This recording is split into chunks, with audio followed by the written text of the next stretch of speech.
Assalamualaikum warahmatullahi wabarakatuh. Perkenalkan, nama saya Tia Sastian. Di sini saya akan mempresentasikan laporan kasus saya yang berjudul Pengelolaan Keperawatan Gangguan Mobilitas Fisik pada Pasien Fraktur Pasca Tindakan Orif di RSUD Keraton Kabupaten Pekalongan tahun 2019. Data rekam medik pada tahun 2019 di RSUD Keraton sendiri, pada bulan Januari sampai bulan Juli terdapat 74 kasus fraktur.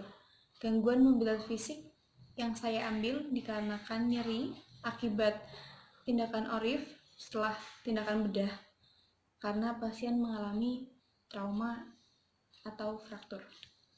Untuk asuhan keperawatannya sendiri, saya mendapatkan dua pasien. Pasien yang pertama seorang perempuan berumur 20 tahun, sedangkan pasien yang kedua seorang laki-laki berumur 21 tahun. Keluhan pasien yang pertama yaitu pasien mengatakan nyeri saat mengubah posisi. Nyerinya terasa seperti tusuk-tusuk terletak pada tangan dan paha kaki sebelah kanan. Dari skala 1 sampai 10, pasien memilih 7, sedangkan nyeri yang dirasakan secara terus-menerus. Untuk pasien yang kedua, pasien mengatakan nyeri saat merubah posisi. Nyerinya terasa seperti tusuk-tusuk. Nyeri terletak pada tangan kanan. Dari skala 1 sampai 10, pasien memilih 6. Nyeri yang dirasakan saudara M, pasien yang kedua, secara terus-menerus saat bergerak ataupun mengubah posisi. Untuk pola aktivitasnya sendiri, pasien yang pertama mengeluh nyeri, sedangkan tidak bisa bergerak dan pasien tetap dibantu oleh keluarga. Sedangkan pasien yang kedua, pasien bisa beraktivitas sendiri, tapi sebagian masih harus dibantu oleh keluarga. Untuk pemeriksaan fisik sendiri, pada ekstremitas pasien yang pertama, ekstremitas normal, terdapat balutan luka pos operasi orif pada sepertiga humerus dextra dan sepertiga femur dextra terpasang drain. Untuk pasien yang kedua, ekstremitas normal terdapat balutan kasa, luka di daerah sepertiga humerus dextra. Untuk program terapi sendiri, infus rinjeng laktat 20 tetes per menit, injeksi cefotaxim 1 gram per 12 jam, injeksi gentamicin 80 mg setiap 8 jam, injeksi ketorolak 30 mg setiap 8 jam, injeksi ranitidin 50 mg per 8 jam. Diagnosa perawatannya sendiri, saya mengambil fokus gangguan mobilitas fisik berhubungan dengan nyeri. Intervensi tujuan setelah dilakukan tindakan keperawatan selama 3x24 jam, diharapkan pasien dapat meningkatkan mobilitas pasien tingkat paling tinggi. Dengan kriteria hasil, pasien dapat melaporkan adanya peningkatan gerak mobilitas, mempertahankan posisi fungsional, meningkatkan kekuatan atau fungsi yang sakit.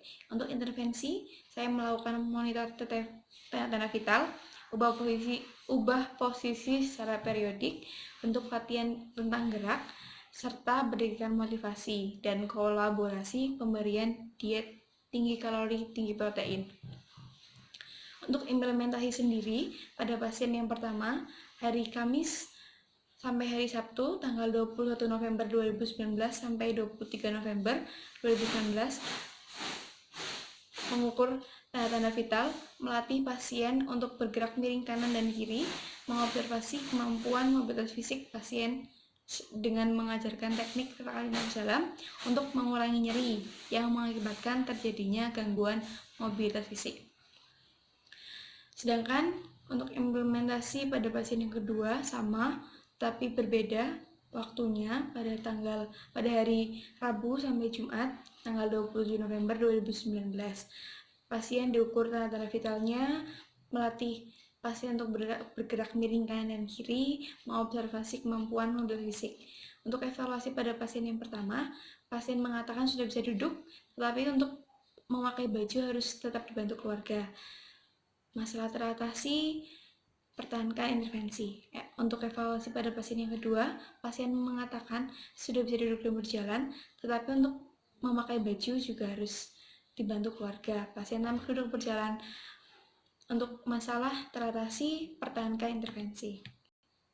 Untuk pembahasannya sendiri, pengkajian tidak mengalami kesenjangan, diagnosa tidak mengalami kesenjangan, perencanaan tidak mengalami kesenjangan, implementasi juga tidak mengalami kesenjangan.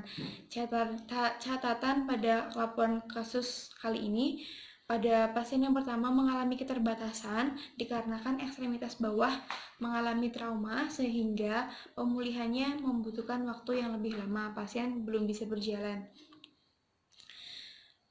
Untuk kesimpulan pada saat ini, hasil pengkajian pada kedua klien didapatkan faktor yang sama mempengaruhi gangguan mobilitas fisiknya. Diagnosanya yang muncul pada kedua pasien yaitu gangguan mobilitas fisik yang berhubungan dengan nyeri. Rencana dan implementasi perawatan untuk mengatasi masalah yaitu mengobservasi kemampuan mobilitas fisik pada pasien sesuai dengan kemampuan pasien. Evaluasi tindakan yang dilakukan untuk kedua klien dilakukan tindakan perawatan selama 3x24 jam. Masalah gangguan fisik dapat teratasi, data yang diperoleh sesuai dengan kriteria hasil yang diharapkan. Sekian dari saya. Terima kasih. Wassalamualaikum warahmatullahi wabarakatuh.